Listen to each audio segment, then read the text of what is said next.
അദ്ദേഹത്തിൻ്റെ ഭാര്യ സർക്കാർ സർവീസിൽ UP സ്കൂൾ അധ്യാപികയായിരുന്നു. അവിടുന്ന് റിട്ടയർ ചെയ്തപ്പോൾ കിട്ടിയ DCRG commuted value of pension കൊണ്ടാണ് ഈ സ്ഥാപനം തുടങ്ങിയതെന്നുള്ളതാണ്.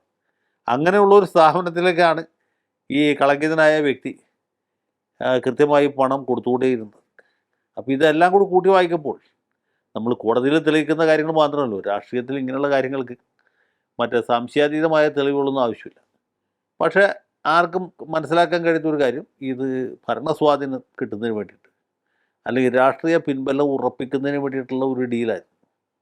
മുഖ്യമന്ത്രിക്ക് നേരിട്ട് കൊടുത്തത് പാർട്ടിയിലേക്കുള്ള സംഭാവന എന്ന് വേണമെങ്കിൽ വിശദീകരിക്കാം.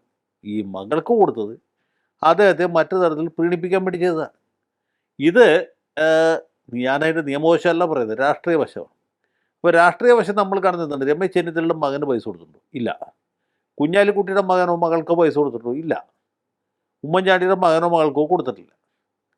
അങ്ങനെ ഒരു കേസ് ആർക്കും ഇല്ല, SFIക്ക് പോലും ഇല്ല. അപ്പോൾ എന്തുകൊണ്ടാണ് അവർക്ക് ആർക്കും ചെയ്യാത്ത രീതിയിൽ ഇങ്ങനെ മകൾ വഴിക്ക് മറ്റൊരു ധനസഹായം എന്നുള്ളതാണ് ഇവിടുത്തെ പ്രധാനപ്പെട്ട കാര്യം. ഇനി അതിനേക്കാൾ ഉപരി ഇത് CPMൻ്റെ രാഷ്ട്രീയ ധാർമ്മികതയ്ക്ക് നിരക്കുന്ന ഒരു കാര്യമാണ്. പാർട്ടിക്ക് സംഭാവന സ്വീകരിക്കുന്നതിനൊക്കെ ചില മാനദണ്ഡങ്ങളുണ്ട്. പണം അക്കൗണ്ട് വഴി വേണം ചെയ്യാനായിട്ട്, അതിന് കൃത്യമായിട്ട് റെസീറ്റ് കൊടുക്കണം, സുതാര്യമായിരിക്കണം.